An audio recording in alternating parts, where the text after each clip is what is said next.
5 doa ibu bapa yang mustajab untuk anak. Ramai yang tak sedar doa ibu bapa adalah salah satu kunci kejayaan anak-anak kita. Setiap hari, apa yang kita doakan untuk mereka boleh jadi kenyataan, tuan-puan. Okey, ni dengar ni. Gunakan masa emas. Sebelum tidur, selepas solat atau ketika melihat wajah anak untuk bacakan doa ni. Yang pertama, 5 je Doa untuk anak jadi anak yang soleh dan berjaya. Alright? Mari sama-sama sebut. Rabbi ja'alni muqimas salati wa min zurriyati Rabbana wa taqabbal du'a. Maksud dia adalah, ya Allah, jadikanlah aku dan zuriat keturunanku orang yang mendirikan solat. Ya Tuhan kami, kabulkanlah doa kami. Ni rujukan surah Ibrahim. Yang kedua, doa anak bagi hati lembut supaya mudah dengar kata. Ingat tak selalu kita baca dekat doa dalam kafar dulu-dulu kan? Rabbi syrahli sadri wa yassirli amri. Yang tu, panjang tu. Ya Allah, lapangkanlah dadaku dan permudahkanlah segala urusanku. Yang ni dalam surah Toha.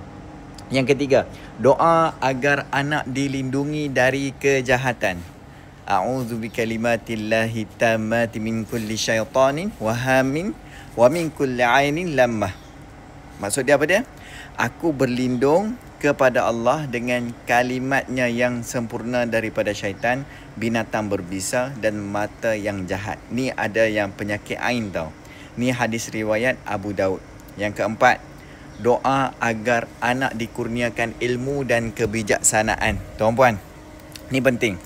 Rabbi zidni ilma warzuqni fahma. Yang ni, alright, maksud dia, ya Allah, tambahkanlah ilmuku. Surah Toha. Yang keempat. Yang kelima, doa agar anak sentiasa dalam keberkatan. Yang ni paling best lah. Sebelum tu, tuan-puan, like, komen dan share, ataupun boleh tengok dekat ruang komen kawan-kawan tulis apa. Okey, maksud dia apa dia? Yang kelima, ya Allah, berkatilah anakku dan jadikanlah dia hamba-Mu yang soleh. Yang ni dia dipanggil apa? Ultimate. Jadikan doa ni amalan harian. Tuan-puan, saya ada keluarkan 100 doa jenis-jenis macam ni dalam e-book.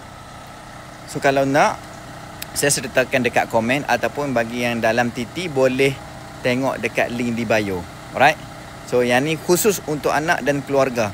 100 doa berdasarkan Quran dan Sunnah dan juga amalan para ulama. Okey? Dapat satu dekat sini. Ni doa-doa ni sangat mahal. Doa-doa yang soleh. Doa-doa yang soheh, bukan soleh. Doa yang